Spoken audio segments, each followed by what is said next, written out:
Welcome to another sports. And we are back. We got the crew in the house. That is what it's all about. The Yankees out of any team are the best handle of blowing. I think there's a higher power at play here. Do all averages. That dude is the ultimate trash. Every person you have trash. Next game, you're going to see a big performance. You can see it in the end of the game, and I'm just totally excited for this. And we are back. Welcome to another edition of the Sports Port. It's Barnes. It's what Tony. Up, dude? It's Michael. It's Renee. It's Monday, and I'm back. Where were you? Yeah. Tell us about Puerto Vallarta. So had a nice time. Originally, like we had talked about earlier, it was supposed to be Saturday to Saturday. Ended up being Monday to Saturday. So a couple days chopped off there in the beginning, but made the most of it. Beautiful weather every day. And let me just tell you, boy. No resort is perfect, but let me tell you here, service 125%, Tony. Like just every single thing. Everybody's so friendly. 125. Wow. 125. I mean, just constantly you're on the beach. Do you need another drink? Do you need another drink? Like, what can I get for you? What can I get for you? So really got to give it to those guys. They work hard. And we met this, and his name slips me, and I apologize. If I come up with it, I definitely want to leave a review. So it was him and his brother. Both have worked there 35 years and just very friendly and just, personable. Those are the type of people, you want to support. Right, of course. And, just nice to see that they want to make your time, as good as possible. And yeah. They take pride in it. So, and then it was just nice too, being right on the beach. Right. So the constant shuffle between, like the buffet, the pool, the beach, back and forth. Got a day of golfing. I saw it, dude. That was nice. Shoot well. So we just did best ball, but had some good shots. Still working on it, but I think me and my dad were talking about we're probably gonna get some lessons, before the season starts up. So nice, dude. Just want to get the driver off the ground. I had one good shot with the driver, but still going iron off the tee. Just don't have that. AJ needs to come back. Really, right? Oh, dude, that's what we need as well. Yeah. So I can't wait for golf, though. I have to say. Yeah, definitely. Dude. Me too. I'm excited to hear you had a good time. What was your favorite moment, dude? One moment, bro, where you're like, wow. Honestly, loved every second of it, but I was talking to you about it before. La Vaca, downtown Puerto Vallarta, the Argentinian steakhouse. Unbelievable. Had the ribeye steak, tons of the sides, some wine. And it was nice, one of those open air, like where you're inside, but then the sides are open. You're right by the street. So the atmosphere was great. Yeah, it was 30 degrees and snowing there, right? No, we were 80 degrees every day. So that was nice for sure. So it was really, really good and kept the sun damage under control. Usually I see come that. back and I would be just burnt to a crisp, but probably reapplied 4 times throughout the day. Are you a big suntan lotion guy or you just get burnt? Who cares? No, I just go out and for the most part, I'm fine, but say really what you would usually say. I'm an alpha. Oh, right. No, but you really don't get like that burnt and you don't put on no lotion? No, not really. If I do get burnt, like the next couple of days, I'll put on like some aloe or something. Okay. But and you go no umbrella, just full exposure. No, I guess I'll have an umbrella. If you're at the beach, you gotta have the umbrella, dude. Yeah, because it was weird. The one thing that's just kind of crazy is like I know they probably do this at every island, but all the people selling the blankets, the shirts and stuff, but they have a roped off area, but it's just like they gave them the better side. So it's like there's all these palm trees and stuff. That's where they had all the lounges. And then in the other side, there's no chairs. You can't bring the chairs out. And that's where they're all lined up. So if you want to go lay down, me and my girlfriend, we just, got a towel and just laid, directly out in there. But reapplied, so it wasn't too bad. But I just wish there was something they could do with the people selling the stuff, though. You know what I mean? It's just a little much every second. Right. Sir, do you want this? Do you want this? And like the same people asking you to sell you the same things. Some people got tight too. Like, I bought one from you yesterday. Why are you asking me? Like, people give them a little attitude. Yeah, people on vacation. They won't be bothered, Yeah, exactly. So great time, but good to be back. Good to be with you guys. Yeah, excited to have you back, dude. Yeah, and it was nice too because just took the time off from the gym, so got a nice cardio session in yesterday. Looking forward to getting back to the grind, because the pina coladas every day and stuff. Dude, love pina coladas. Yeah, that and the mudslides. Right? Oh, dude. Was it you who doesn't like mudslides? I love them. You do? Yes. It's like a vanilla milkshake. Oh my god, it's so good. It's an adult milkshake. Adult milkshake. You know what I had too? A Bob Marley, which is pretty good. That? Combination of it's like mango, strawberry daiquiri, and melon or something, all mixed together. THC extract. That was pretty good. Miami Vice. Have you had one of those? Strawberry daiquiri pina colada. No. Very good. And actually got a couple espresso martinis. Yeah, now we're talking. Were they good? They were good, but nothing will top that one that we had. But Ballo Mohegan does have pretty good ones. I don't know if you've ever had them. No. They're excellent. No. But yeah, so you guys hit the gym this morning or no? I did not. No, Tony had a long weekend. A lot of work, a lot of traveling. A lot of filming or? Yeah. I had the shoot women's basketball game on Saturday. They lost. Packed house or? No. What would you say, honestly? Dude.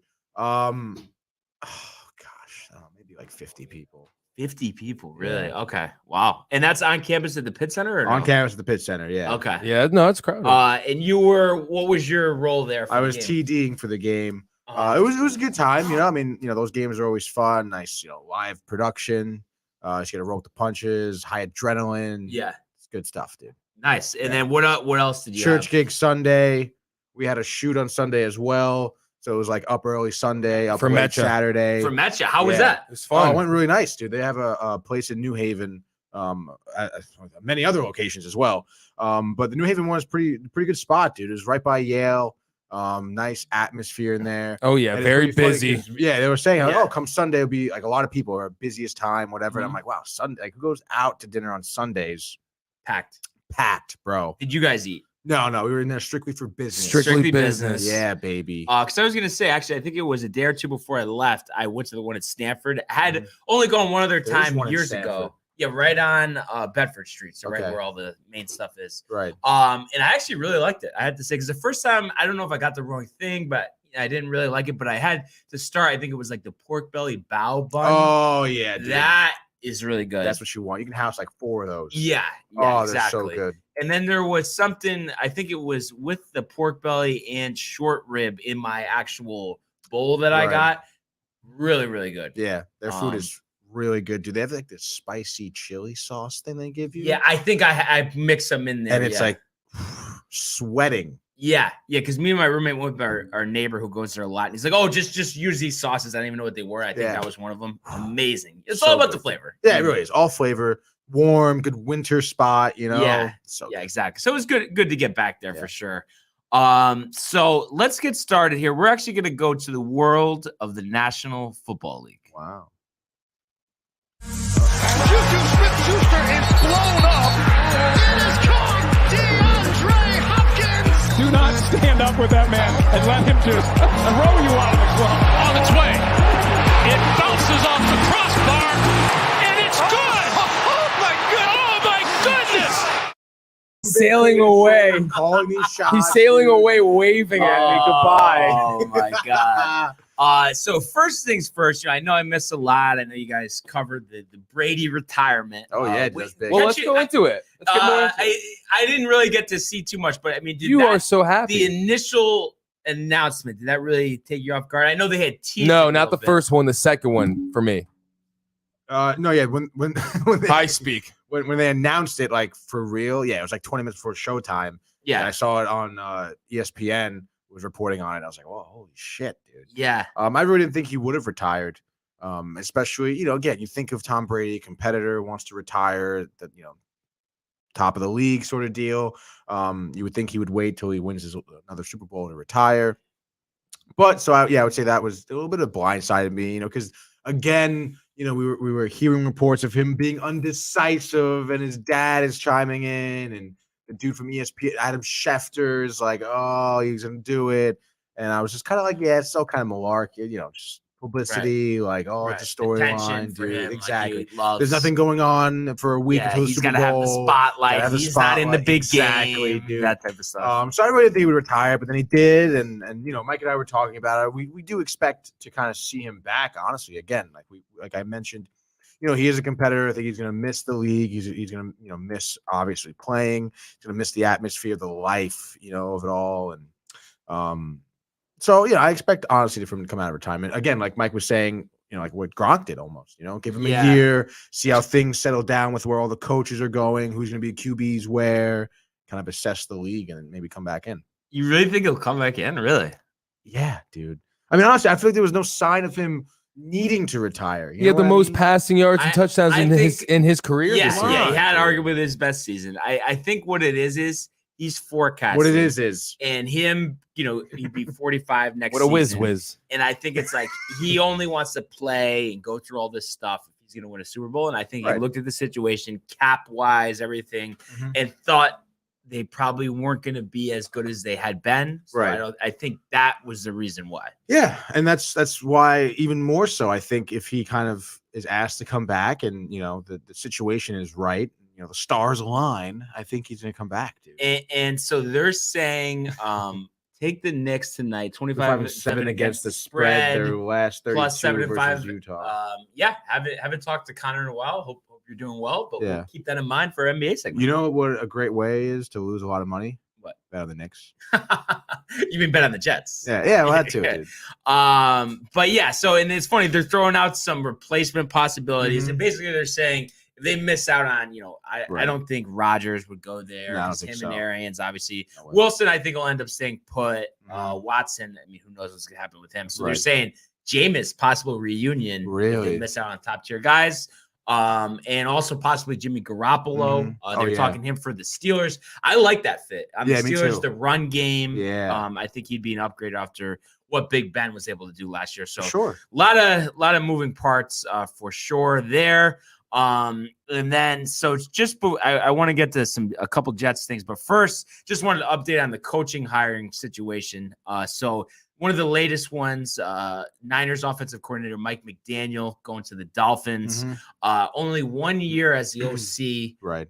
But he was the run game coordinator before that, and I think the reason they brought him in is because their running game has not been good over the past 5 years. So I guess that's why they brought him in. But I mean, I know all the side stuff with the lawsuit and everything, but I do question, other than I guess a front office rift, why he's better than Flores, but I guess that was the only reason. But I just think from pure coaching ability, kind of was better there. But I think what it is they want to stay with Tua. So they just figured, well, he's not happy with Tua, so he's going to go. We're going to bring in somebody who's going to make Tua look good by leaning on the run game. Yeah. I guess that's the mindset there. Yeah, I mean, I can see that. And, obviously, Dolphins are trying to improve their offense. They really haven't had a great offense in, recent history. Yeah. Although he is inheriting a winning team. Yeah, 9-8. Flores, the past 2 years they have a winning record. So, I mean, I can see him doing well with them. I mean, I don't know. Like you said, I mean, offense coordinator for a year for the Niners, didn't do a terrible job, and a run coordinator you said as well. Yeah, he was the run coordinator. Yeah, I mean that's just like, come on. So he's 1 year as an OC, right? Basically what it is. But I guess weird, dude. Yeah, he does. He looks like a weird guy. Yeah, the glasses. Yeah, the face. But maybe he's a student of the game. Maybe. Just constantly watching tape. Oh, the face, Michael. His face is weird. Now, one move that I think is pretty solid. I know they were really hot on Leftwich, and then the whole thing with the general manager. So ended up hiring him. But Jacksonville goes with former Eagles coach Doug Peterson. Obviously won the Super Bowl there against the Patriots a few years back. And was a quarterback himself, has been known to do good work with quarterbacks, Wentz before the injury. So I like this move because I think he'll be able to get the best out of Trevor Lawrence. Yeah, I think so too. He seems like a pretty straight up guy, sort of deal. Definitely. And he doesn't own any bars in the area, which is pretty sweet. So I think, any guy really is an improvement for the Jaguars. So yeah.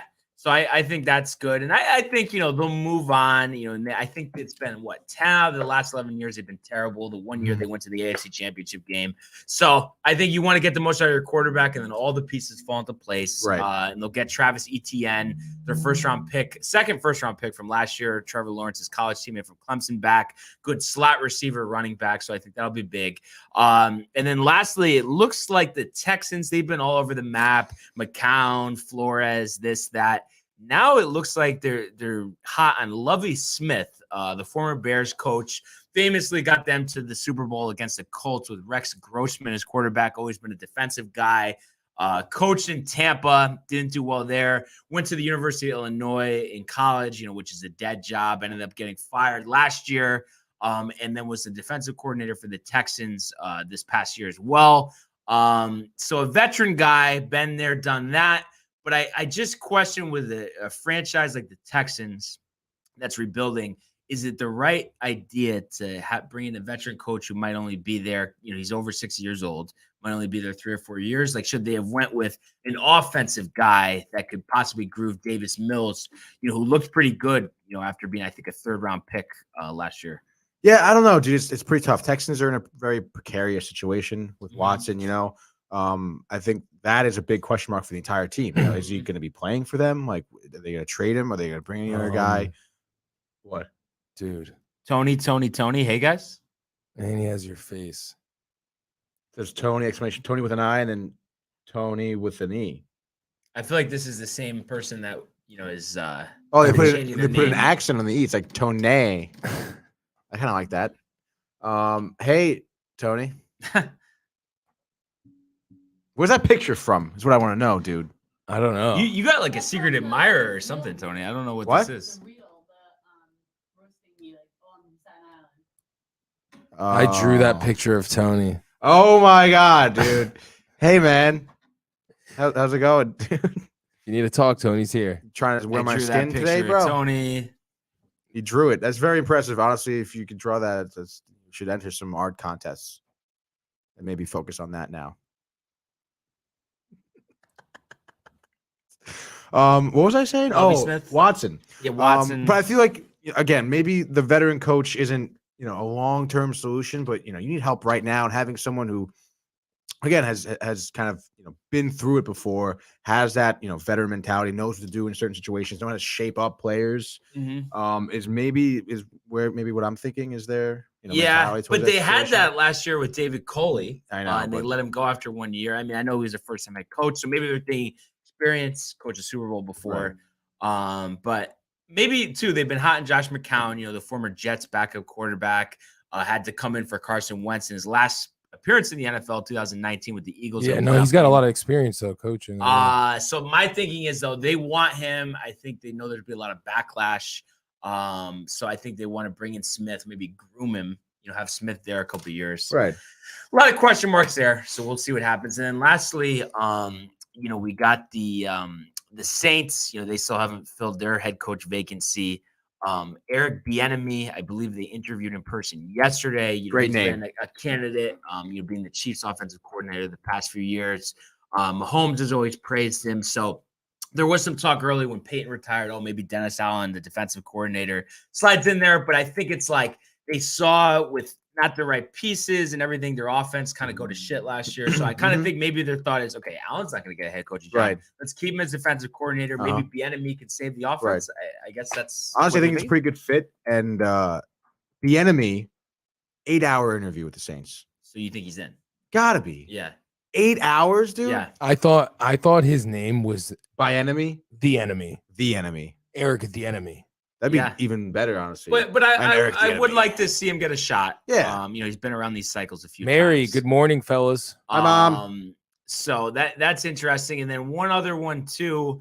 The Vikings, they're going to wait till after the Super Bowl, but I guess they want to get former Jet backup quarterback Kevin O'Connell, the Rams offensive coordinator now, to be their head coach. And that's one I question because it's like McVay calls all the plays. He hasn't been a coach for that long. But I guess it's the Vikings. I mean, I don't know. Harbaugh almost went there, decided to go back to Michigan. Right. I mean, questionable or? Questionable, dude. Like, where are the credentials? Everybody's obsessed with the McVay tree. You notice that? Everybody everyone that who they hire. Works, yeah. Everyone's obsessed with Jets backup quarterbacks that did nothing. Yeah.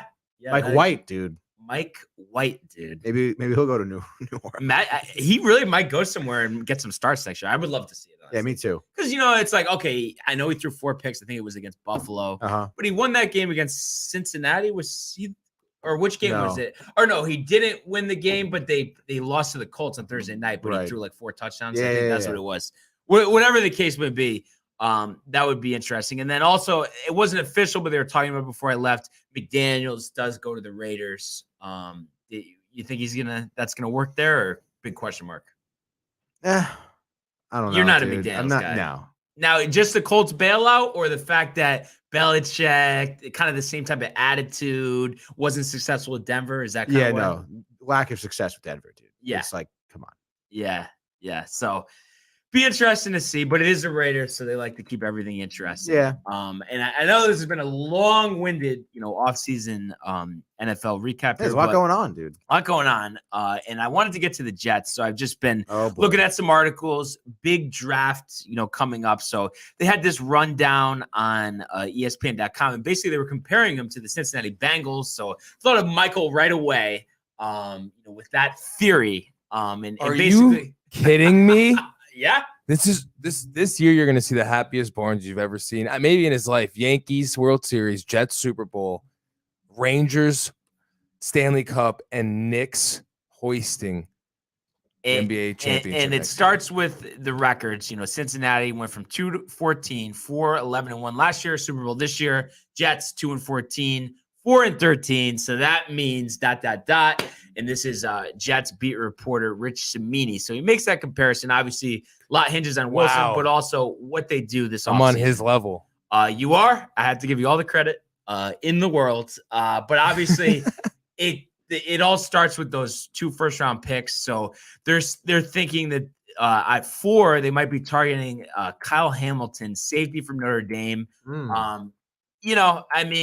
I guess I'm a little torn because I know safety's not the most important position, but if you're going to be a leader of the defense, coverage, sacks, you can be anywhere on the field. I think it's a good move, and Notre Dame has had some good defensive players, so I'm okay there.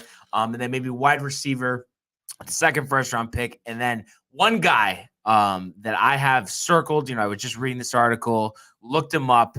They're thinking in the 2nd round, Colorado State tight end Trey McBride. They're comparing him to George Kittle, which obviously, imagine that on the Jets, a safety valve, but also could block. He had 90 catches, 1,100 yards for Colorado State last year. 2nd round pick. Mark it down, Tony. Pro Bowl next year. The Jets finally get a tight end to the Pro Bowl. Circle it on your calendar. All right, I'll circle it on my calendar, bro. I know Pro Bowl. I know you're optimistic about the Jets this offseason. A lot of picks. Yeah, a lot going on. We'll see. I think time will tell what they do with those picks, and we'll see, dude. Yeah, so, Michael, full confidence once again, but only because of the opportunity they find themselves in. All the draft capital, all the cap space, but they got to get the right pieces around Wilson. It's not just all about him. The roller coaster that is Barnes' Jets fandom is just absolutely ridiculous. Yeah. So, finally, could we get a winning season next year? Tony? Maybe. No, I think it's possible. I don't know. Too much football. Too much going on in football. A lot of drama. Your thoughts on the Dolphins hiring a teenager as their head coach? Yeah, we talked about it. Questionable hire. Tight end would definitely turn the Jets around. Richard Goldstein. Haven't talked to you in a while. Thanks for tuning in. But yeah, I agree with him. He's a big Jets fan himself. And then just lastly, before we get to basketball here, Tony, what a joke the Pro Bowl is. We talked about it for a second. I think, what was it? The AFC 41-35. No one's tackling. No one's trying. Right. Is it time to just cancel this thing for good? Yeah, dude. There's a lot of problems here. One of which is the fact that the Pro Bowl is the week before the Super Bowl. Never understood that. Mm-hmm. It used to be after. It switched it. And we're going to go to Miami. Yeah, which is stay in Hawaii. Stay in Hawaii. Although it was pretty cool the fact that it was in Vegas this year. Same city, same weekend as the NHL All-Star game. True. Which is pretty crazy. And they're those two stadiums are a 10-minute walk from each other. So imagine T-Mobile the place Arena. Was busted. Imagine just going to Vegas that weekend, not knowing what was going on. Yeah. And it's just mobbed, bro. But, I kind of like that where, both events are same weekend, same city. That's pretty dope. But the NFL, the Pro Bowl is just. But what we were talking about, dude. Do we do that instead of just completely canceling it with the 7-on-7? 7-on-7. Linemen, separate game. Yeah. Or, flag game sort of deal. Where, even if we have a separate game for the linemen or halftime, linemen switch positions, Mm-hmm. They become quarterbacks and receivers, and the quarterbacks and receivers become the linemen. I think that's kind of cool.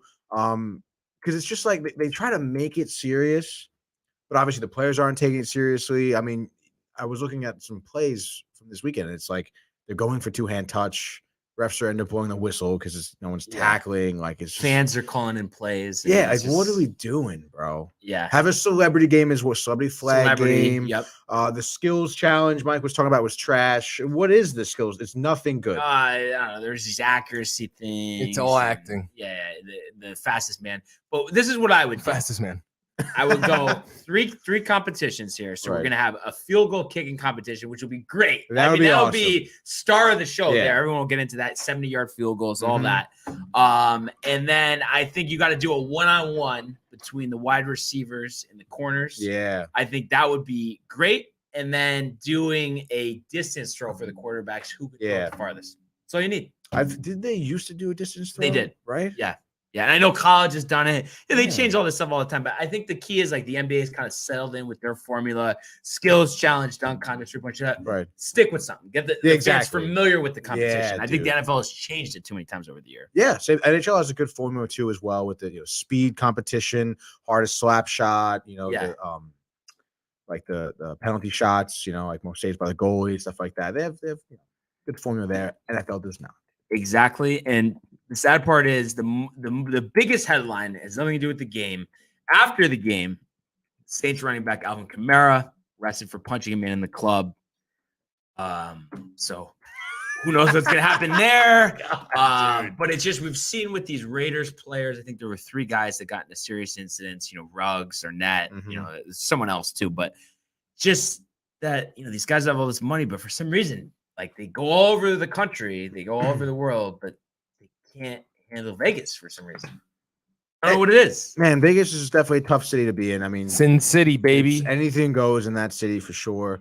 And you have to be have a certain mentality to be able to handle it, which a lot of athletes specifically who have big egos, aren't able to. They think they go in there untouchable, they can do whatever they want. They're drinking too much, they think way too highly of themselves, and they get into a stupid tussle, like punching someone in the face, and all of a sudden there's and I could be wrong, and I don't know if they've updated this rule, but I thought I heard at one time that they can't play any like slots, table games at the casino. I thought that was a rule. I don't know if that's true.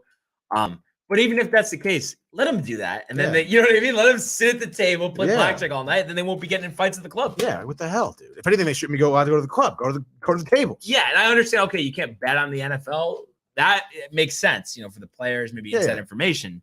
Well, other sports should be fine. Blacks should be fine. But hopefully that'll sort itself out and nobody was hurt. I don't really know all the details there. But Alvin Kamara, one of the best running backs in the league. So we'll see what happens there. But that's all we got for the NFL. Time to go to the world of the National Basketball Association. The Bulls go! LeBron James at the buzzer!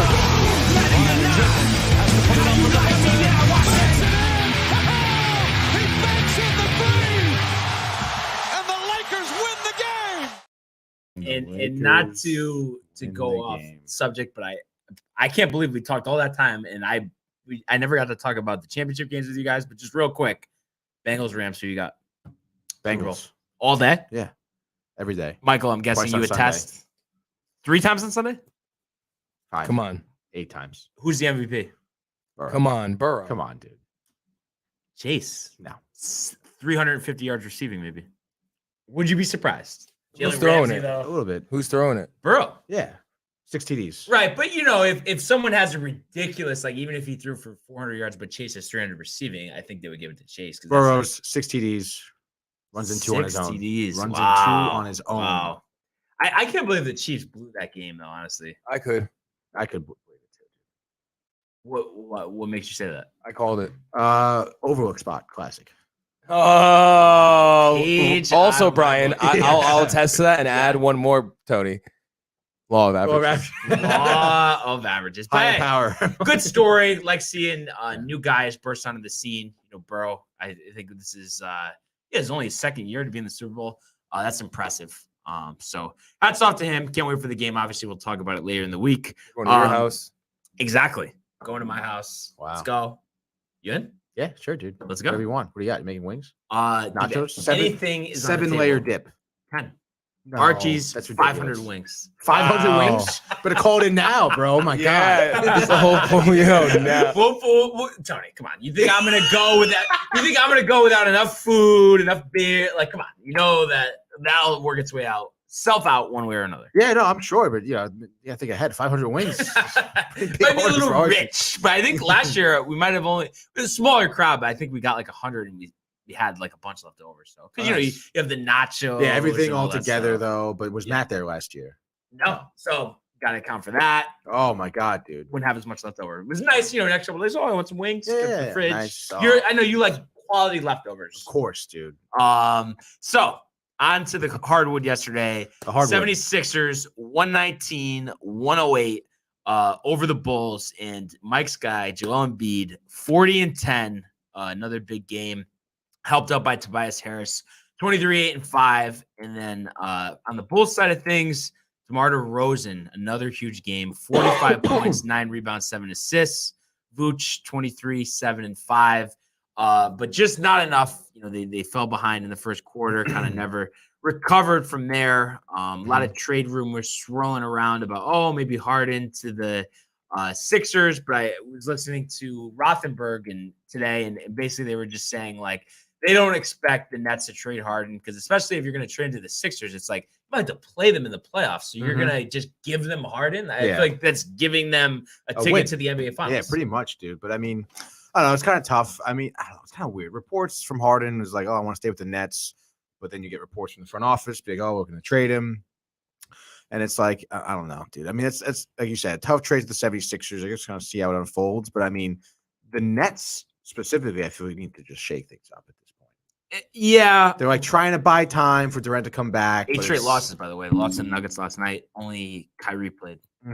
Like, not very good, dude. Not very good. But I think it's like you could agree for this season specifically, I don't think it makes, bless you, sense to make any trades because it's like, you know what I mean? That this roster right now gives you the best shot to win. Trading Harden, you're not going to get anybody for this year that's going to help you win. Yeah, you're totally right. But I mean, maybe they're just thinking ahead in terms of trade him now, develop someone this season, have a better shot next season. Have you heard Sean Marks talk? No, what'd he say? It's not what he said specifically, but it's just the fact he wants to win. He's had this process going around for a while. He's not going to just sell this year short. So I think everybody stays put. Minor trade, sure. But that's kind of what I'm forecasting.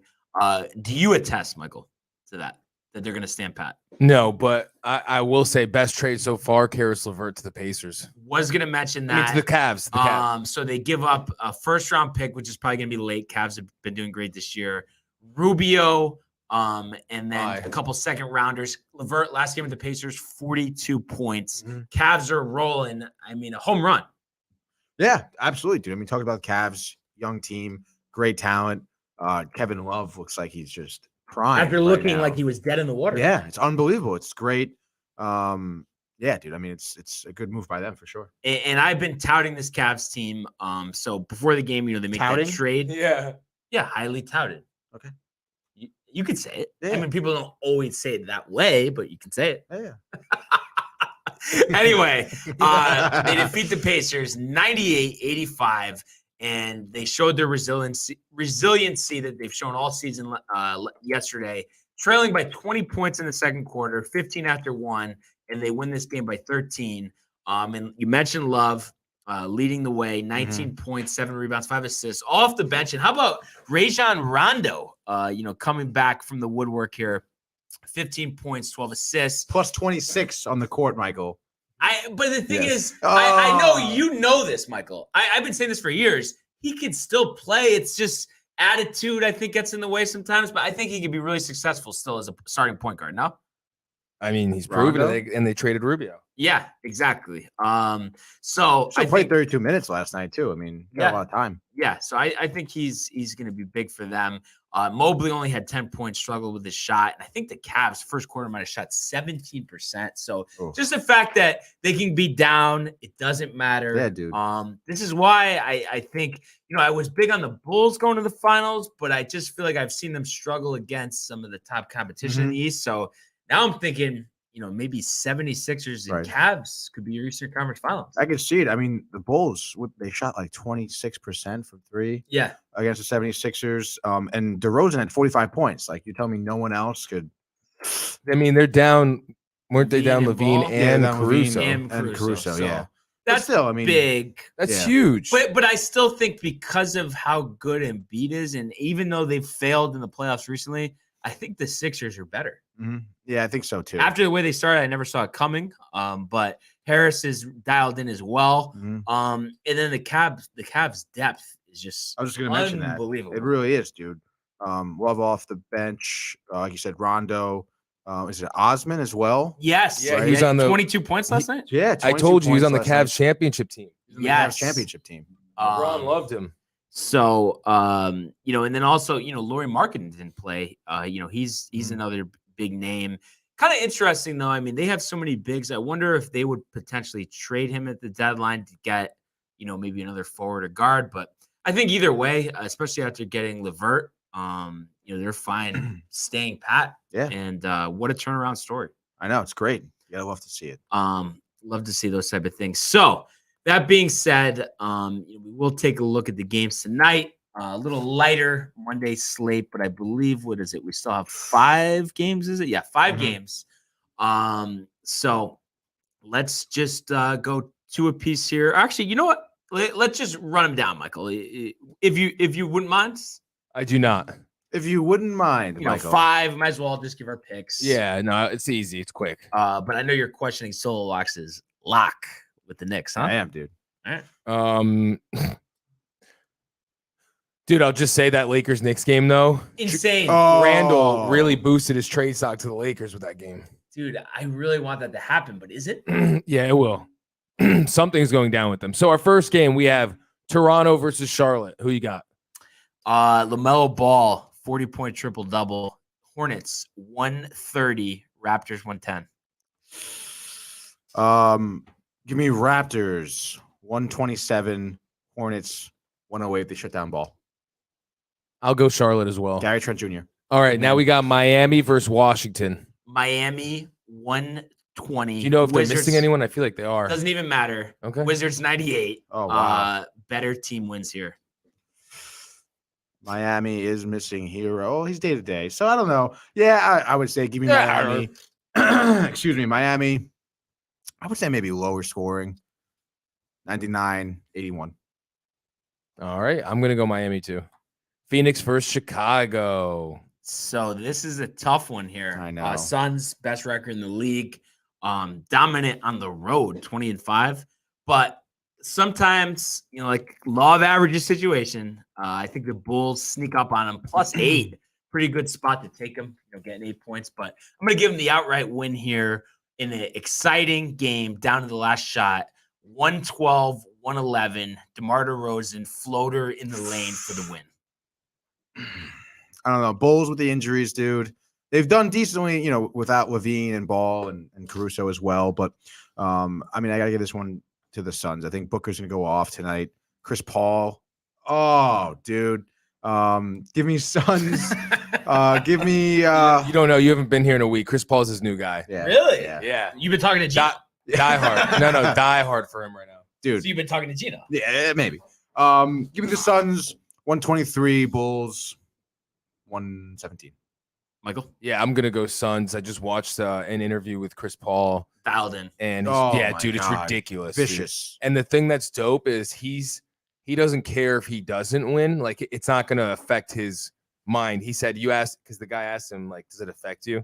And then he said, like, 6 years ago, I would have had, like, my stomach would have been turning while you're asking me the question. Like, I would have been getting mad. But, like, I've solidified myself. But he's like, I'm going to bust my ass this season to win the championship and the next and however long until I'm done. Bang. Mindset. So I'm going Chris Paul. I'm going Finals Phoenix. They're on a 2-0, fucking Tony. mission. Blew it, dude. Golden Giannis. State versus OKC, guys. Who you got? OKC 99, Warriors 89, Curry 2 for 17 from the floor. You're going to get Shai Gilgeous-Alexander 35 and 18 assists. I love when Tony just stares at you. Curry 11 for 13 from Hard 3. Oh my God, 11 for 13. What are you taking, free throws? Give me the Warriors 128, Thunder 100. Blowout, landslide. It's over. What do you think, Michael? Yeah, no, I'm going Warriors. Sorry. You had to be on that island.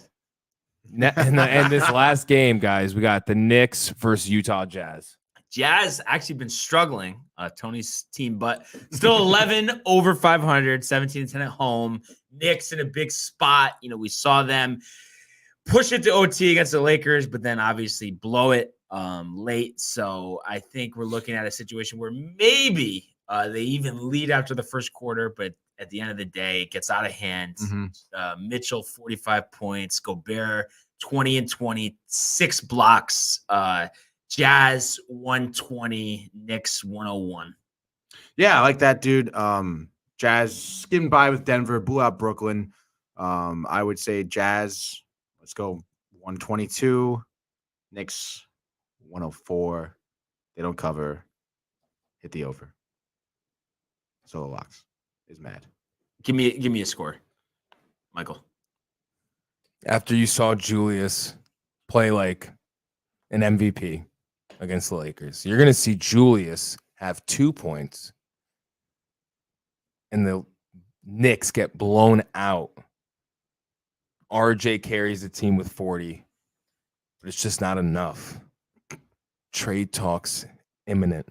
Wow. Imminent. Westbrook. How are you going to feel about him on the Knicks? I will feel fine. Watch. Dude. Really? I'm going to feel fine. I want it. You're this offseason, a different tone. What's changed now? Just to get Randall out? Is that what it is? And Fournier and Burks, and it's a Okay. short-term deal. He's gone next year. After the next year, he plays well with young teams by himself. You know that. Just to get him back to 500 or something. Yeah, no, I mean, I could definitely see it. One other guy, before we move on here, have you seen what Cam Thomas has been doing for the Nets last couple of games? Rookie out of LSU. I think he has combined like 50 points the last 2 games. The Nets obviously playing shorthanded, so love seeing that type of thing, you know, and he started LSU. So, the Nets forced to go deep here without KD. Yeah. And at the end of the season, we know KD will come back at some point. Kyrie limited availability. Looks like Harden, is going to be back and not traded. Who knows? I think right now they're 7th. Where do you think they finished in the East? Best record with KD before the injury, and then 8 in a row without. Maybe like 6th, honestly. Really? I can't see them lackluster, moving much, dude. Yeah. Nash on the hot seat, maybe. Oh yeah. Michael, what do you think? Where do they finish? Without KD? No, Well, he'll be back, but it's back, just yeah. going to be a little bit. They're 7th right now. I don't know. I can't. I need to ask me after the trade deadline. Fair enough. We'll get back to you on that one, Michael. Thank We you. will get back to you on that one, Michael. But for now, let's go to the world of the National Hockey League.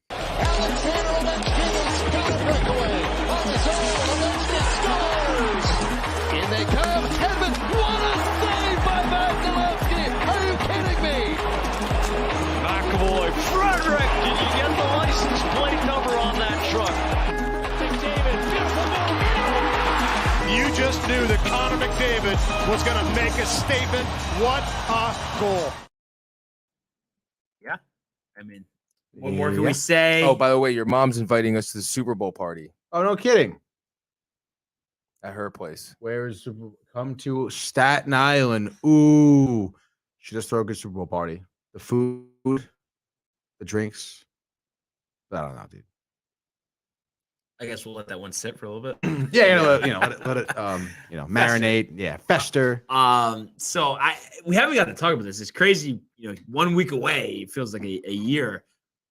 Your thoughts on the Kane edition for Edmonton? You laughed at me when I suggested it. Yeah. I mean, listen.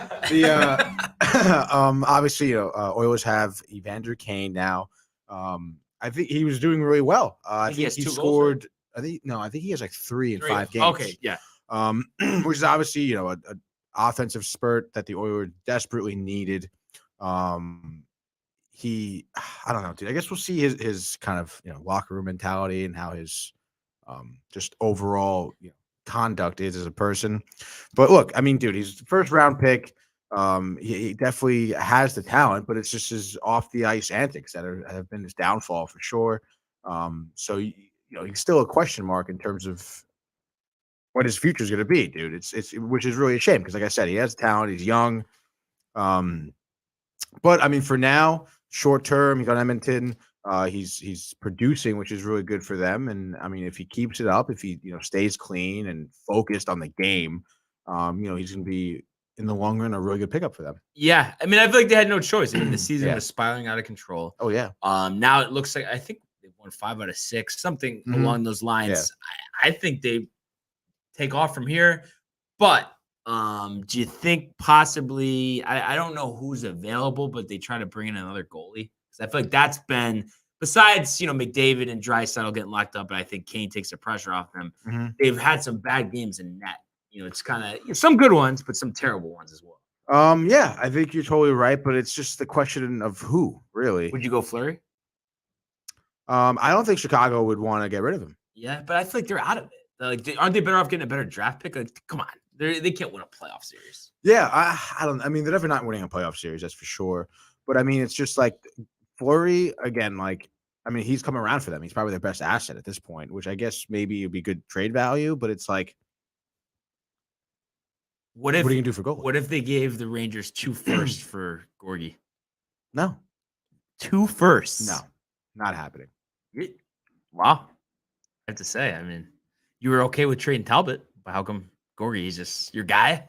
Yeah, well, between how much playing time Georgiev gets, it's like practically halfway a starter at this point. So it's like, and plus, Shesterkin has had some injuries and stuff. He's been out for some stretches. Like you feel very secure with Georgiev behind him. What about Kincaid though?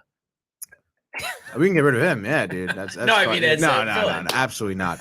And it's like also like the Rangers really don't need that many more acquisitions. I mean, we're still a young team. We're only going to get better as long as everyone stays put. I mean, I'm not worried about that. See, and if I were the Oilers, I would try to get Fleury and then see if they'll throw in Kane too. You know what I mean? Just build this offense up as much you can. I mean, I wouldn't be surprised. You throw in a couple draft picks if Chicago did that. I mean, I know Kane's been there a while, but right. I don't know what the Oilers draft stock is. I mean, I wouldn't imagine it's that very good. But I'm saying I don't think they traded any picks away for anybody because Draisaitl and McDavid have been there a while. But I would think depends how they finish this year because the NHL is like the NFL with the draft, like it's just strictly by record.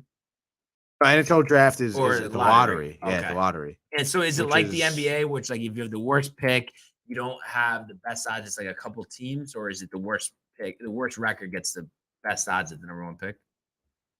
The worst record gets the best odds. Okay. How does the NBA do it? It's like the top 4 have the same or something because they didn't want teams to tank. Right. But hockey, I mean, how could you tank it? Yeah, Get killed. Possible. But yeah, so I guess we'll see. I'm trying to look up what draft picks they have for 20.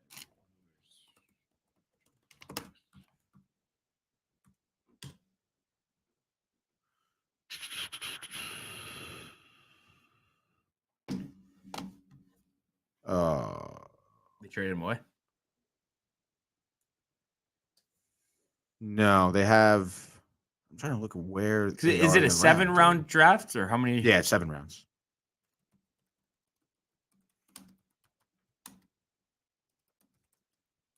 Future draft pick status. Let's go, dude. Puckopedia. I'm on Pro Sports Transactions. I actually, if you don't mind. Yeah, go ahead. 7-round draft. 7-round draft. Right. They have 1, 2, traded away 3 and 4, have 5, 6, and 7. So they will have no draft pretty much. Yeah. And I would imagine though, I mean, you think no way that they would do maybe, I don't know, they'll throw in one of their goalies. I think I know it's Skinner, and then it's like, I forgot their goalies. Colston, I think. But one of them. Koskinen. Yeah, Koskinen. Yeah. So Koskinen, a 2nd, a 5th, and a 6th, and a 1. Oh, wow. They actually traded away picks. Okay, no. And a 2nd next year. Would that get it done with Kane? Or no? Anymore? For Fleury and Kane? Yeah. Yeah, no. They're going to want more than that. You probably have to trade maybe like a Nugent Hopkins is away with them. Maybe someone younger, like a Ryan McLeod. Yeah. So basically, you think they're done dealing though, or you think they do something? Maybe it's minor, maybe it's major, but I wouldn't be surprised if they go big. I Yeah. really wouldn't. But it's just a matter of what. And it's like Fleury would be good addition, obviously. I mean, you talk about someone who's Stanley Cup winner, veteran status, has had a slow start to the season, really came around, becoming now like a big asset for Chicago. So I guess we'll kind of see. I'd be interested to see what Chicago's draft picks are like, honestly.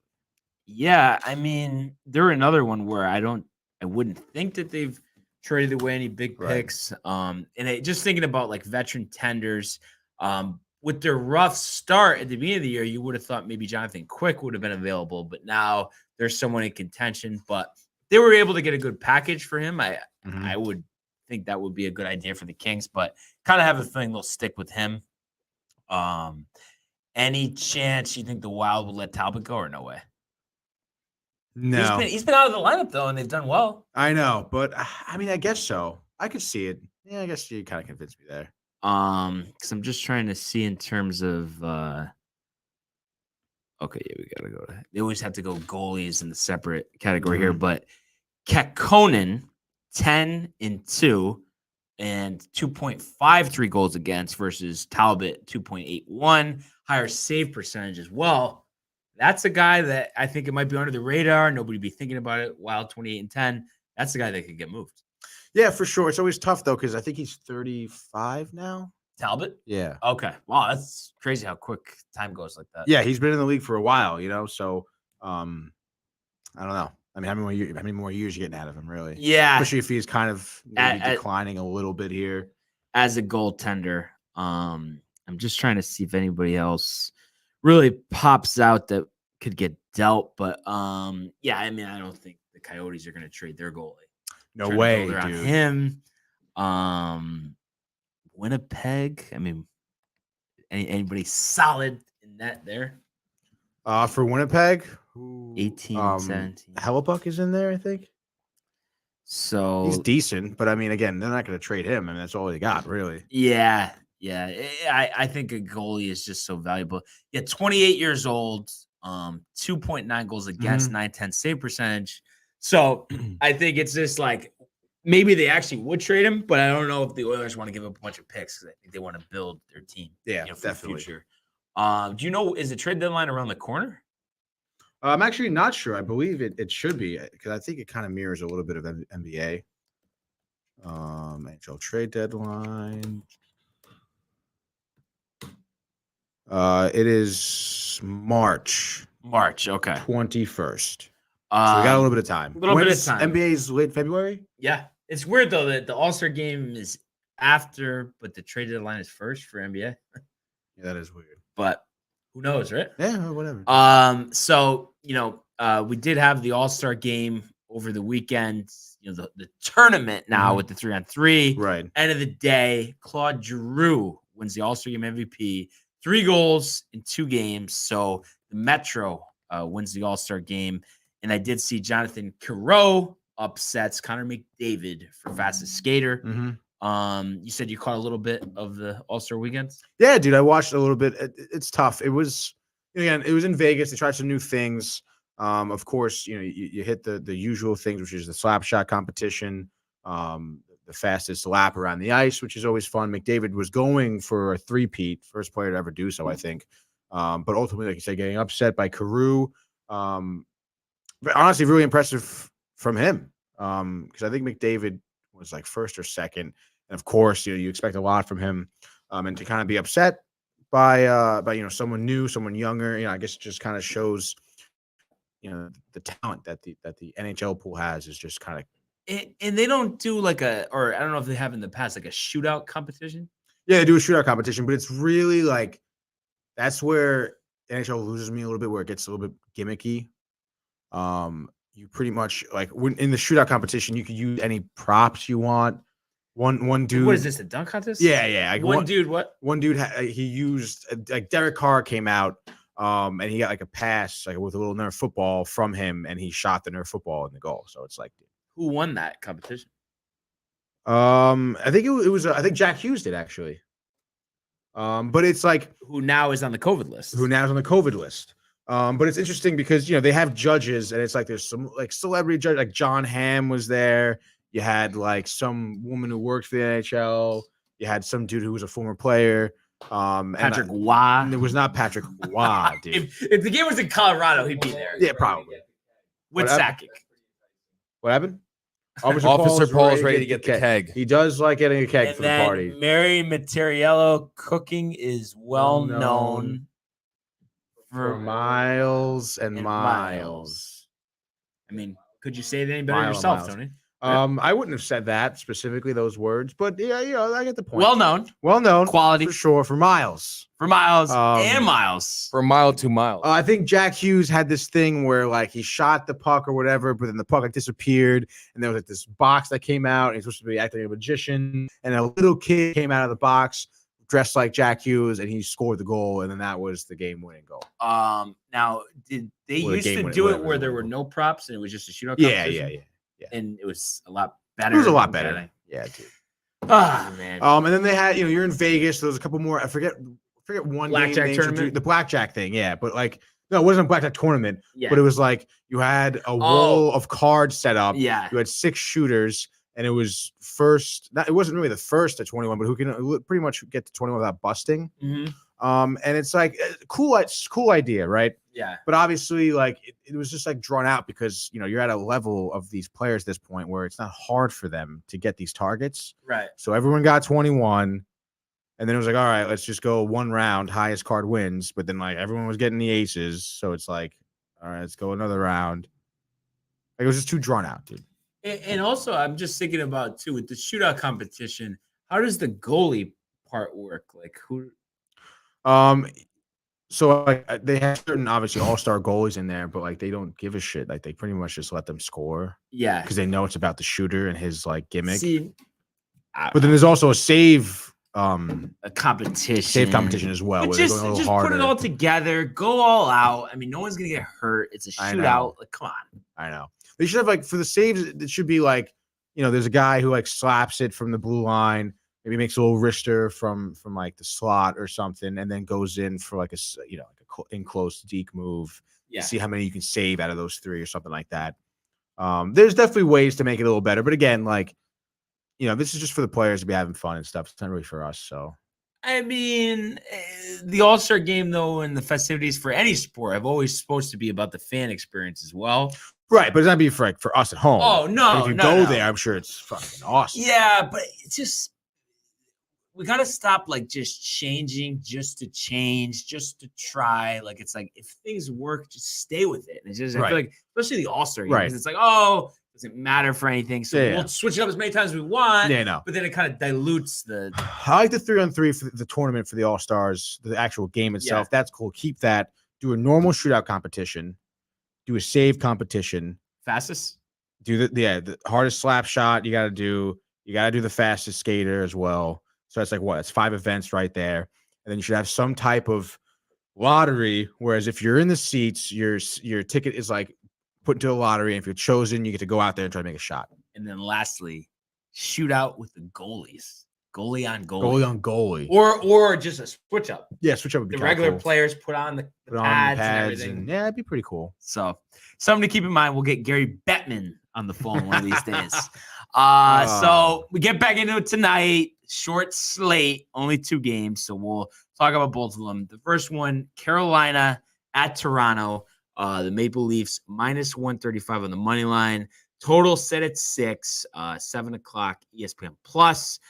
2 of the better teams in the NHL first half of the season. Kind of a toss-up here, no?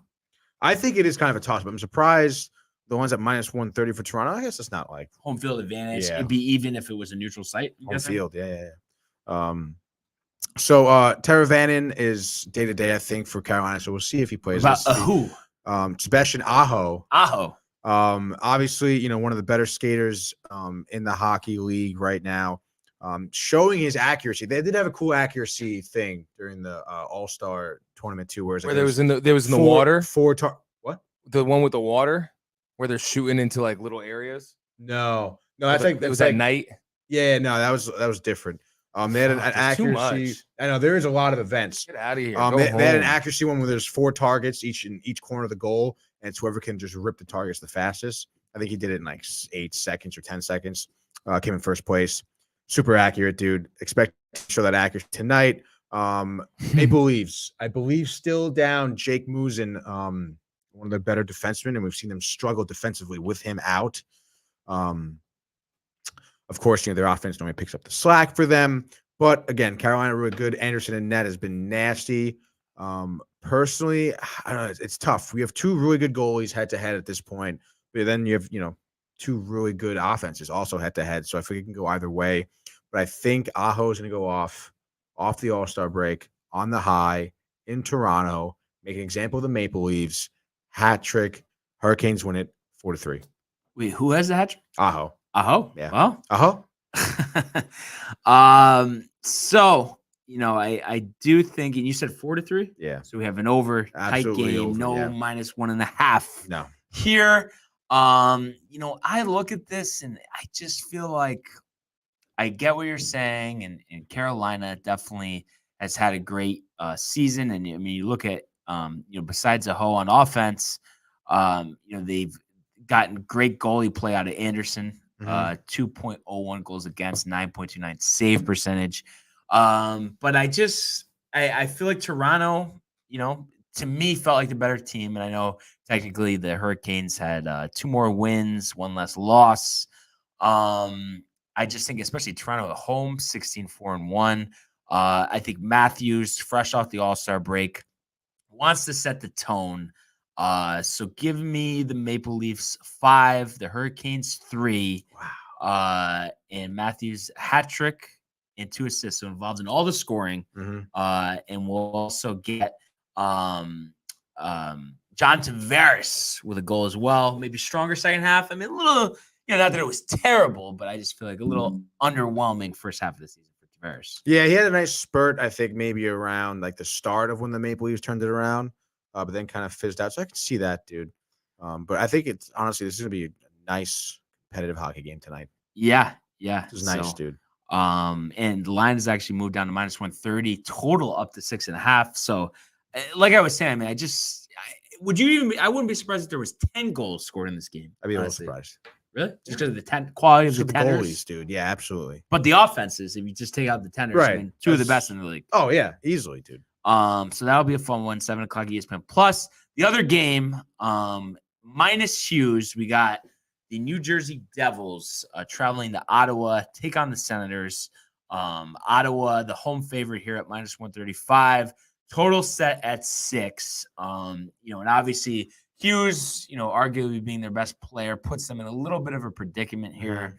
So Ottawa, though, on the other hand, I mean, only 7-11-1 at home. So they've kind of underwhelmed this season as well. And you look at it going into the break, Devils lost their last 5. Senators lost 3 out of 5. But we're able to beat Edmonton on the 31st. So kind of another toss-up game. But I mean, I think too, this is something where the offenses aren't that great, but you look at the goaltenders, they might be even worse. Yeah. Blackwood for the Devils, under 9 on the save percentage. Forsberg for the Senators, 909. And both goalies over 3 goals a game. So what do you make of this one? Yeah, it's tough. Devils are on like a 6-game losing streak right now. And of course, between Hughes and McLeod being out on the IR, they're going to be relying on Jesper Bratt a lot for some offense, which he's good. He has 41 points in the season, 14 goals, 27 assists. Who he will be assisting tonight, I think it's kind of a question mark, so I think he's going to have to score some goals for sure. Ottawa doesn't have that much, I would say, offensive capabilities. I mean, it's going to be another close game, 2 really not so good teams here. I would say the Devils snapped their losing streak and they beat the Senators, let's say 2-1. 2-1, lackluster offensive performance. Tenders actually step up for once. I'm going to say Ottawa 1-0. Wow. So they'll get a shut out the Devils. Yeah, I mean, I just think Hughes. I mean, he's been kind of on a roll recently. I just think that's a big loss for them. And I'm gonna say, is it how do you TKACHUK for Ottawa? How do you say that? Wait, what? Their leading scorer. I don't know how to pronounce his last name. I don't know if you've heard of him. Brady. Is it Takuk? Oh, Chachuk. Chachuk. I mean, where do you get the CH out of that? How would anybody know that? You gotta hear it, dude. Brady Chachuk. He's good. 4th overall pick in 2018. Yeah. Scottsdale, Arizona, 22 years old. So Scottsdale. Yeah. Arizona. Scottsdale, Arizona. We'll talk about that in a second. But yeah, Ottawa 1-0. Can't wait to get back into the full swing of things. We mentioned Rangers off till Wednesday, but more of a full slate tomorrow. And 2 really good games, and obviously we'll talk about them tomorrow, but we're going to get the Penguins and the Bruins, as well as the Knights and the Oilers. And, Wild Jets might be okay, but just looking forward to seeing. Yeah. But I'm just, is like, I think the biggest question going into that Oilers Knights game is like, okay, is Edmonton, are they actually over the hump here, or are they going to revert back to their old ways? I forget who they beat before the All-Star break, but I was saying how that. Well, they lost to Ottawa second to last game, but they won the last game. Yeah, they won the last game. So they beat I Capitals. They beat the Capitals, right? Yeah. So I mean, that was a big win for them to get some, nice hoorah going into the All-Star break. So I would think that they can kind of come out swinging here, but we'll preview that tomorrow. Yeah. I just want to see McDavid in the playoffs and Draisaitl and Kane. They deserve it, dude. They do deserve it. Well, Evander Kane doesn't, but right. But let's see how he can respond. Everybody deserves a second chance. So let's see if he's actually changed. Third and fourth. A third, a fourth, a fifth, and I'm just looking at this, Tony. The Rangers aren't playing Wednesday either. You kidding? Are they? No way, dude. Yep. You sure? Oh, why they're not? Dude, they're playing Thursday. I mean, they are playing. They're not playing Thursday. Is something not right with this? Says here they're not playing Friday either. Did they just cancel the season? They're not playing Saturday either. Do you think we got to do like a specific search for this because something is awry? What the?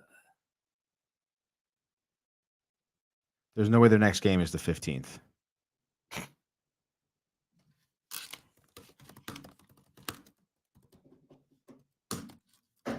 Yeah, buddy, you know it.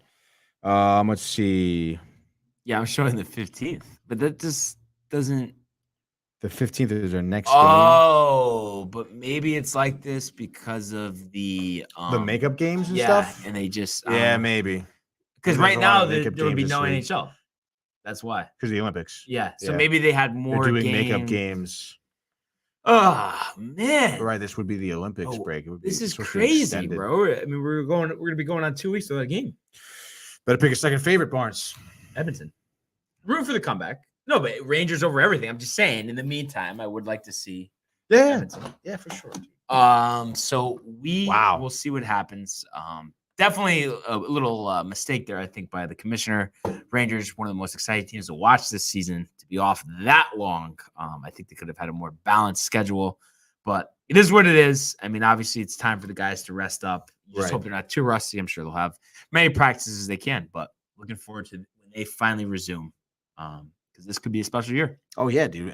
What is it? The 15th, I think? Bruins? Yeah. Big game. Want to go? Is it in Boston? Yeah. I mean, if you had me until Boston. Oh, dude, but come on. I tell this to everybody because I still have not been in an NHL game. As long as it's in New York, give me any game, anytime. I'll be there. Really want to go. February 15th. Oh, wait, no, it's at the Garden. It is at the Garden. Rescheduled from April 24th, 2022. What tickets starting at $345? It says tickets starting from $74. Very reasonable. But yeah, we'll have to look into that because I'd be down. Got some time to plan. So looking forward to the NHL getting back tonight. Yeah. And as the week goes on, we'll get some more games. So lastly, golf. We did have the Pebble Beach Pro-Am over the weekend, and Tom Hoagie, 19 under par, wins the Pro-Am. Spieth finishes second, had the lead, but faltered late, so he finishes second at 17 under par. So always fun, being out there at Pebble Beach, absolutely beautiful course. What was your take though on, there was a little pushback on your guy, Bill Murray. He's been a long time player at this event, being a pro-am, but just, his whole act, I guess people are getting tired of. Any thoughts there? Really? Or you just feel like, what was he doing? That was just I don't know specifically. I guess it's just like the way he plays, and like I guess he does the same things as far as the way he does his shots or something. He's always like just joking around. So I guess people are just saying like, how long is he going to do this for? Like, because I don't. Did you see? I tagged you on Twitter. Maybe you didn't go on Twitter. No, I don't really go on Twitter that much. Besides, but there was definitely some pushback there. Really, but I knew right away. You'd be kind of on his side, and just the fact that there's celebrity golfers out there. Everyone's just trying to have a good time. Yeah, it's a pro-am tournament here. What are we doing? Hits viral no-look putt at the pro-am. Yeah. His legend continues to grow at Pebble Beach. I think he had the flag behind him. Let's see what we got here. That was pretty dope. No look shot, dude. No look. But I maybe just people are tight just because it's like, the way golf is, serious etiquette, all that. It's a pro-am tournament. But you have professional players. Years ago, you had Bill Goldberg suplexing people into the water, bro. Come on. Did you guys see though Jordan Spieth's shot? No. So literally the ball is on the edge of a cliff that's like down 100 feet. He swings and then runs back after he hits it, ends up saving par. The ball, it was like, maybe 160 out, but it's literally like a regular golfer would have died. Like it's like that close to a cliff going down a couple 100 feet. Jesus. Imagine hitting a shot like that. No. Unbelievable, dude. So I think, obviously it's tough. He doesn't win here, but we saw the resurgence with him last year. I think he's getting ready to return to the winner's circle at a major tournament. Spieth. Yeah. I can see it. Maybe Bill Murray would be too. Tony's tight now. The Murray defense, dude. Yeah, what the hell, man? He's so chill. So chill. Maybe against Bill Murray.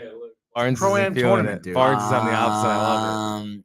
I don't know. I just think these pro-ams, maybe, I don't know. I just think it's like, it should be one thing or the other. Like, if this is a PGA Tour event, right, we don't need to have Bill Belichick playing in it. You know what I mean?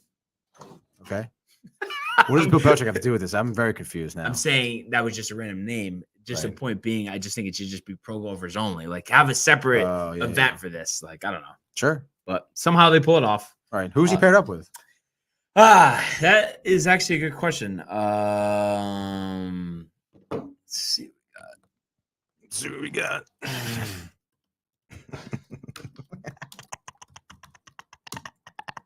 Jesus. What's the deal with Shoe alumni over there? NBC Olympic ceremony coverage drew nearly 14 minutes U.S. TV viewers, according to early Nielsen data provided by NBC. About half the TV audience for the last Winter Games opening ceremony 4 years ago. Well, that opening ceremony, my mom said what? Oh no, yeah, I'm sure. Yeah. Honestly, I'm sure it has a heavy factor into the reason why people aren't watching. I mean, it's interesting how they chose Beijing. I'm not watching it because of that. I'm still going to support America. Yeah, I support but I support here. Why not watching though? Like at the end, I want to see the medal cow be all gold for America. Yeah, so far we have 3 silvers, no golds, no golds, no goals. Golds are silvers. Goals are golds. But yeah, also like the opening ceremony was like, I don't know. Again, like it's kind of like you have events going on during the opening ceremony. So it's like, why am I going to watch the opening ceremony if I can just watch the events that are still happening? So it's kind of weird scheduling. It's like you should just have the opening ceremony. Obviously, they're trying to do the opening ceremony on the Friday. People are home, the viewers, but events started on Wednesday. So it's like, what are we doing? The Olympics already started. What are you looking at that for, Barnes? You know what I think? Who's paired up with Bill Murray? Nobody you know.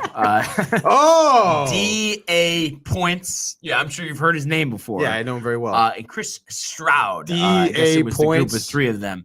D's nuts. But I mean, I Michael can agree with this.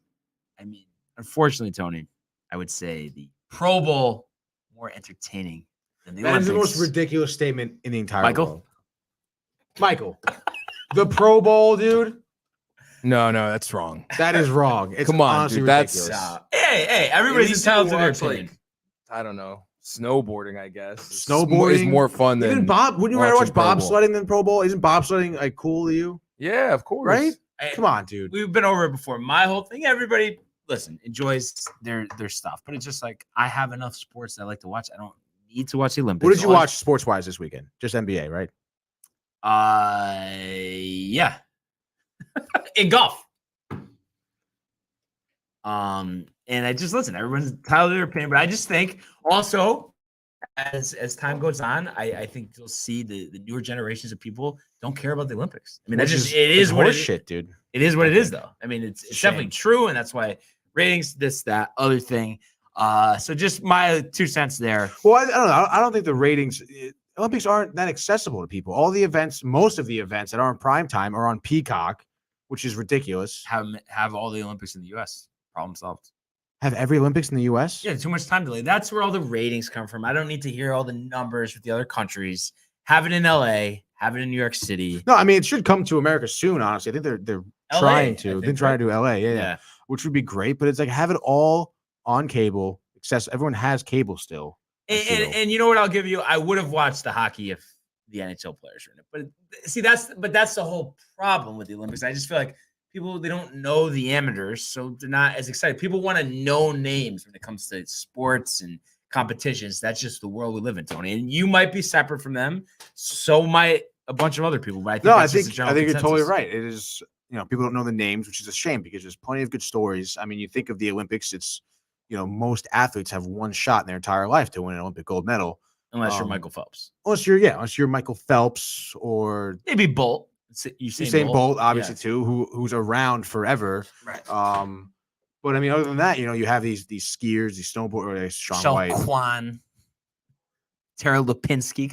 I'm just saying, I used to watch a little skating back in the day. I mean, dude, there are obviously a lot of names of people who are cemented themselves Nancy in the Kerrigan. sport. But I'm saying most other than not, again, I mean, if Michael Phelps is winning gold every year, no one else is. So it's like, yeah. You know what I mean? Yeah. But I think, NBC does a terrible job in just promoting these athletes leading up to the Olympics. And is it just me, or do I hear every year the rights are so expensive that they actually lose money by having the Olympics on NBC? Like I've heard they lose a ton of money. I don't know, honestly. I don't know the figures of it, but I mean, I guess maybe. But I guess do a better job promoting it. They don't do a good job promoting it. You see all these like highlighted athletes the day of the Olympics or the day before the Olympics. It's like this should be a month thing. Air other sports. Air like the national tournaments as well for these sports leading up to the Olympics. Like, yeah, but they'll have an ad for the Players Championship for 2 months. Yeah, I'm surprised I actually haven't seen any yet. Maybe haven't watched too much NBC, but usually that's big. They'd rather air some shitty sitcom that's going to be on for a season in a tank. Yeah, true enough. Like, where's they dissolved NBC Sports too? Like, that was so stupid. Oh, I didn't even. There's no NBC Sports channel anymore. What did it go to? That stuff is on Peacock. Is taking over those sports. Oh, okay. I think they air some sports on like the USA channel. Yeah, like so stupid. CBS dude. has Paramount. Right. Like, what are you doing, bro? Yeah. It's crazy. Honestly, it is crazy. But I guess that's the world we live in, Tony. Right? Unfortunately, it is, dude. So we had the exciting golf tournament at Pebble Beach, and I think this week, and we'll look at it on Wednesday, but might even be more exciting. One of the most popular, especially well-attended events on the PGA Tour, the Waste Management Phoenix Open. I think it's been hosted there well over 20 years. I don't know the exact figures on that. We saw Brooks Koepka win the tournament last year, and there should be some big names in this year's tournament as well. It looks like we got Koepka, Matsuyama, Rahm, Hovland, Cantley, Thomas, Schauffele, both who almost won the tournament last year. And obviously, like I've mentioned many times, this is a course I've played myself a few times, and it's just a great course, great area. And the way that they do the stadium seating on number 16, the par 3, arguably the most famous par 3 on the PGA Tour, maybe other than the Island Green at Sawgrass on 17. And that can really make or break a tournament. So and I think we do see, just because of the wide open nature, out west there's not a lot of trees. Right. Scoring average last year 69.455. So that's about a stroke and a half under par. And then you think about the people that blow up, shoot 8-9 over. That's a pretty low scoring average. Yeah, I would say so. So who do you got, dude? I mean, we're gonna do official picks. Tony, tomorrow. Wednesday. Yeah. Oh, right. Day before. Monday, that's right. So a lot of big names, like I said. So looking forward. What'd you shoot on this course, dude? I honestly think my best is probably like a 120. I mean, it's a PGA course. Despite it being easy for them, doesn't mean it's easy for us. The greens, unbelievable, faster than mini golf. Really? Yeah. No, literally the ball roll off. Like you think, nice, solid pitch. No, off the green. Like it's like you literally had to just tap it. Dude, I can't wait to go golfing. Can't wait. Honestly, cannot wait. Gonna be so much fun. Golfing, the thing that's great about golf, and it's like any other sport, bowling, whatever, but it's like you just getting a little bit of a roll. Like while you're out there, like you just get so excited to think, oh, what could I shoot? Yeah. I could actually like keep this up. Like how good can I get? It's just so much fun. Even more so, we hit the lanes again, dude. Anytime. Doesn't even need to rain, Tony. So just keep that in mind. No, yeah. Even though today would be a good day, honestly. Today would have been a good day. Yeah. But let's definitely do that soon. And then also for all the fans out there, television wise, Thursday and Friday, Golf Channel 3 to 7. Saturday, 1 to 3 on Golf Channel, 3 to 6:30 on CBS. Sunday, 1 to 3 on Golf Channel, 3 to 6 on CBS. Nance, Ian Baker Finch, Faldo. They just have a great broadcast. I mean, what can I say? Yeah, no, you're totally right, dude. So looking forward to that as we get closer. First major of the year, obviously Augusta will be here before we know it. And then one other thing on the way out here, baseball, still no progress. Oh my God, the lack of progress, degress. I mean, just give me your your synopsis, your outlook right now. Like, what are you thinking here? Outlook is not good. I would say we're definitely, obviously, not starting on time for spring training. It seems like that players are starting to get pissed off with the Players Association even now in terms of their lack of negotiating. The deals they're getting that are laid down the table from the owners are again, there's just no compromising. And players have gone to social media to show their frustration, which is obviously not a good look. Weeks ago, they said that they're going to have a late start. So, I mean, at this point, I would imagine, I think we're going to miss at least a month. And wow. So, and you don't think they'll make it up? This season is going to be a shortened season. It's like 150 or something. Yeah. So pack games, doubleheaders.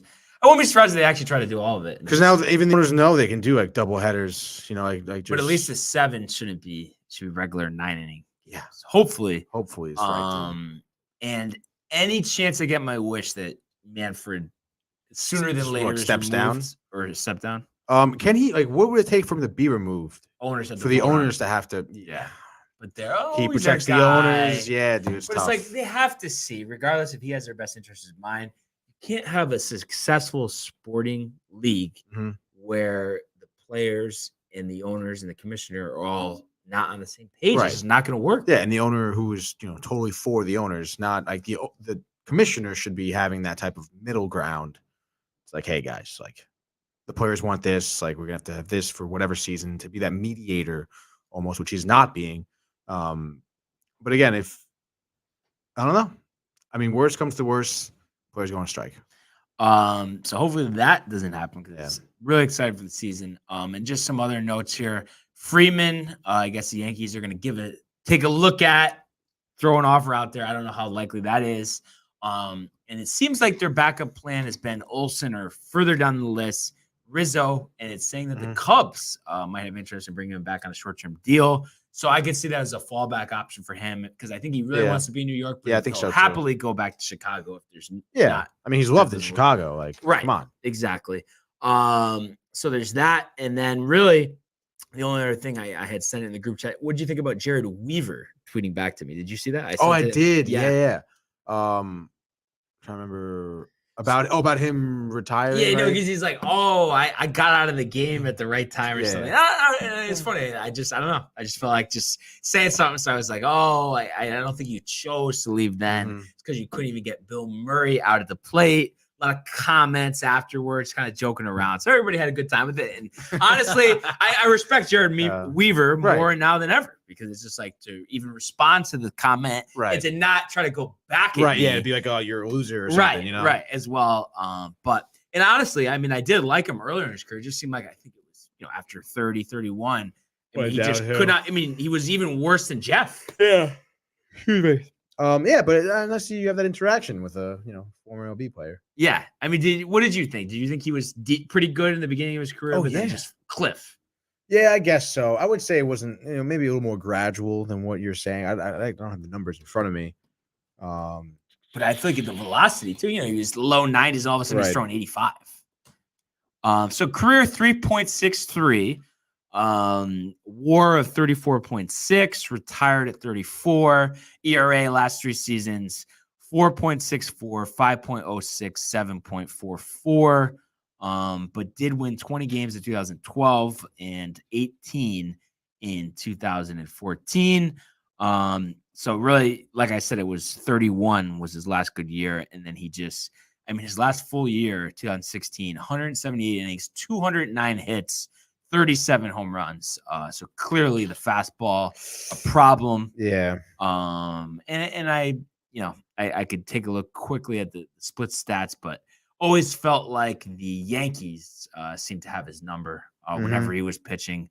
I'd always say, oh, that's a game we're going to score 8-9 runs, especially at the end. I just want to look at that as a last thing here. Let me just see. So Yankees career ERA is 6.24. 17 starts, 7-7, 6.24, 98 innings. He let up 28 home runs. Wow. Also known as home run derby. So you knew I knew that one. See a lot of, once a year, or Angels, I guess 2 series, but something interesting. That's all we got for baseball right now. If only the Yankees could do that now, dude. I think they will. Lastly, though, I know still got to make some moves. Total offense, runs per game. Mets, Yankees. Where do they rank this year? Runs per game on average. So we got 32 teams. Just no per game, but just rankings, 1 to 32. Where do you see them lining up? Ooh,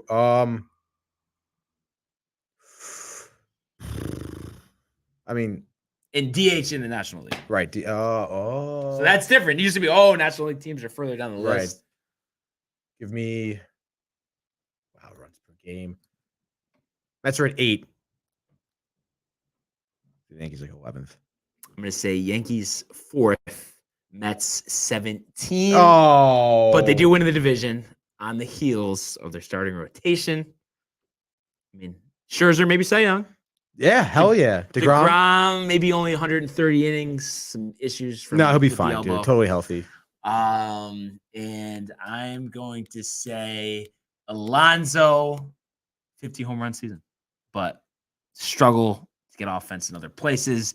Kana, McCann, not so much. Lindor, 210. Oh, come on. 17 home runs. No way. He's definitely breaking 25. 3 weeks on the IL with a hammy. He doesn't get injured. The hammy. Come on. Wait, I'm missing. Who else did they sign though? Was it Marte? Marte, complete bomb. Oh, dude. 235, 10 homers, 10 steals, maybe 110 games. Dude, the Jets are gonna have the worst season in history next year. Wait, was there one other guy that they signed? Kana, Marte. There's one Escobar. Yeah, that's right. Escobar. Yeah. I think I like. That's short. He can play all over. Second base. I'm gonna say 17 homers, 270. And plays a big role on the team. So Robinson Cano. 42 home runs. Oh my God. Stop. 80 doubles. No, I think he'll hit 310, but he's gonna hit like 5 home runs. He only had 1 in Dominican ball. Yeah, I know. So, but you'll take the contact even if he doesn't. Absolutely, dude. Yeah, gap hitter. I mean, why not? You need to get on base. Do it, dude. Yeah, you don't have the juice anymore. I can't hit the wrong ball. Lastly, Edwin Diaz. What do you got for this year?